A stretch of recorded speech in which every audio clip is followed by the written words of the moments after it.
Welcome to Storytime with me, Miss Sheila. I hope you're having a wonderful and beautiful day. Today's story is called Exquisite, Poetry and Life of Gwendolyn Brooks. Oh, interesting. Let's find out about her.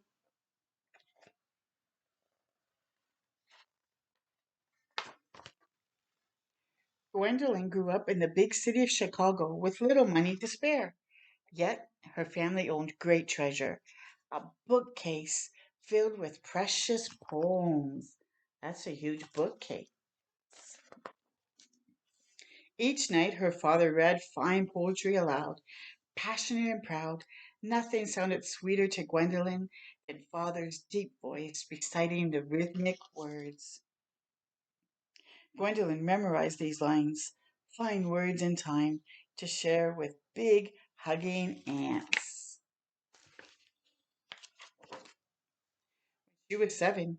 Gwendolyn began arranging words into poems of her own. One day her mother found those scribbly lines and announced with sincere conviction, as mothers do when making a prediction, "You are going to be the Lady Paul Laurence Dunbar." Gwendolyn beamed, and he was her favorite poet. Gwendolyn loved to sit on her big back porch with colorful clouds dancing overhead and dream about her future.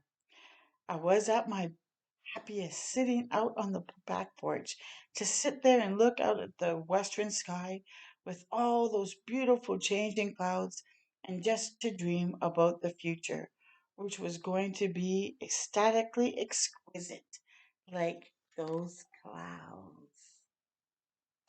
Have you looked at clouds? They're so cool. I just love them. They're always different. Writing became like eating and breathing to Gwendolyn. It was something she just had to do. She carefully strung words together like elegant jewels in perfect meter and time. Her rhythmic lines described paper dolls and tick-tock clocks, raindrops, sunsets, and climbing rocks. She poured her poems into notebooks, filled them to the very tops. Her room became a swelling sea of poems. Isn't that cool how they did that picture with all her poems like look like they're swaying around her? When Gwendolyn turned 11, she decided to set words free. Her words were printed on crisp pages for the whole neighborhood to see. Elated, she sent her nature poem, even tied to a magazine. It appeared on shiny pages for the entire community to read. Gwendolyn's future seemed as bright as morning's first clouds, but then a terrible storm blew in, the Great Depression. And that's when a lot of people lost their jobs and stuff in the Great Depression. With too few jobs, for too many workers, her father's pay was cut in half, and dinner each night was the same beans. Beans, and it looks like cornbread. Hungry for food, yet more hungry for words, Gwendolyn kept writing. She sent more poems to magazines, but they were all rejected. Oh. In high school, Gwendolyn felt rejected too. She was too quiet and shy for some crowds, her skin too dark for others. Every year, she tried a different school, all white, all black, and a mix of both, but she didn't seem to fit in anywhere. There she is, walking probably to the class or to a place where she can sit by herself. Gwendolyn felt invisible, but when words flowed from her pen, she became invincible.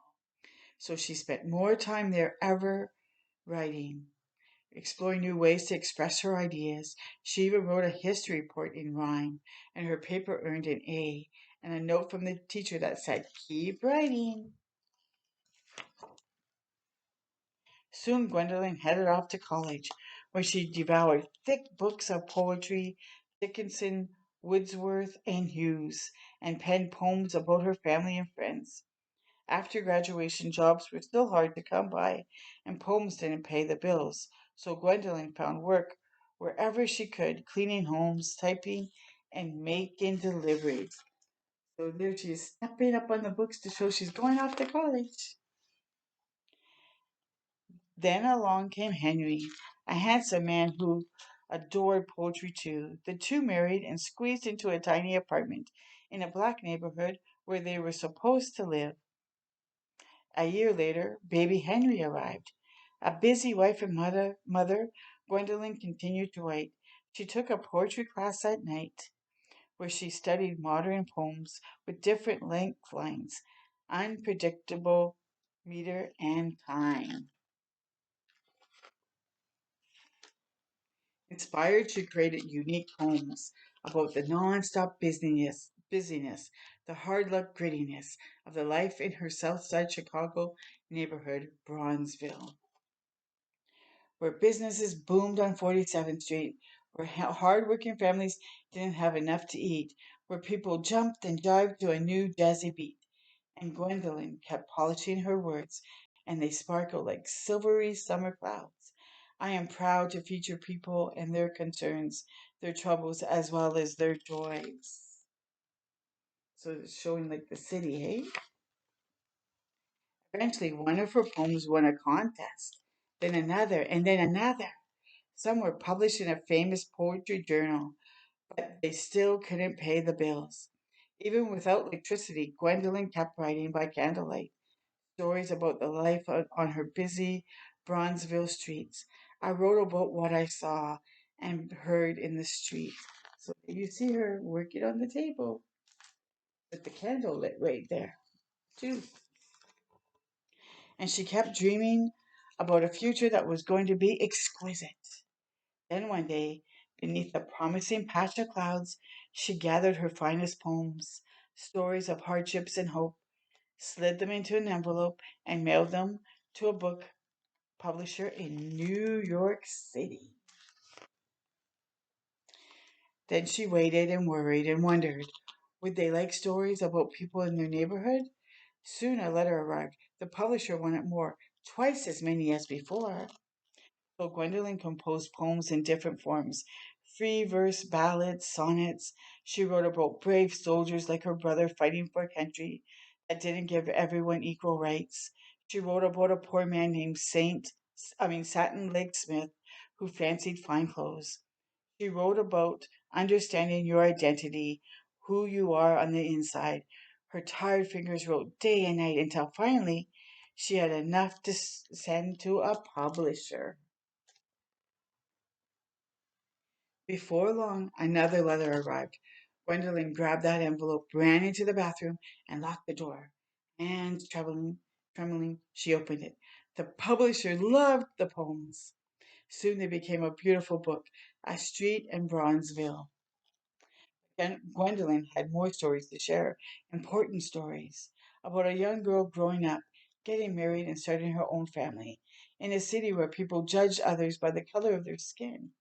Those powerful poems became her second book, Annie Allen.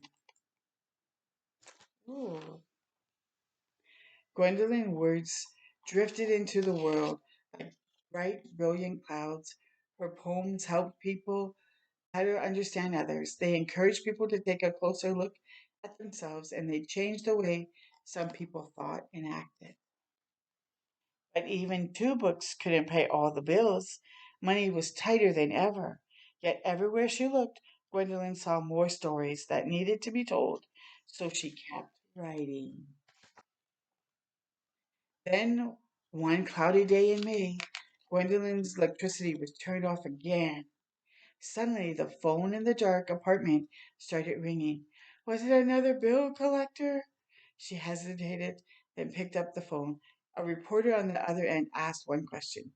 Do you know that you have won the Pulitzer Prize? Oh, Gwendolyn couldn't believe it. She grabbed her son and danced around the apartment. Woo-hoo! Because that's a huge accomplishment. Outside, exquisite clouds exploded in the sunset sky because Gwendolyn had won the greatest prize in poetry. And this is one of her poems. Let's read it. Clouds. Oh, when I look into the sky and see those quiet clouds, now all arrayed in fleecy white, now dressed in colored shrouds, it seems I cannot draw my eye from that rich heaven land, and drinking in the wide expanse, I'm filled with rapture stand. Unheedful of my transfixed state, they float sincerely, sincerely by, those stately clouds, calm centuries of the sky. How can I fear to leave the earth when heaven holds this glow? Cloud colored happiness and peace await me there, I know. Wow, and this is a picture of Gwendolyn and her book. Isn't that cool? I hope you enjoyed the story and I hope it's encouraged you to keep going after your dreams and keep practicing whatever you love to do. Until next time with me, Miss Sheila, keep shining your light bright. Bye for now.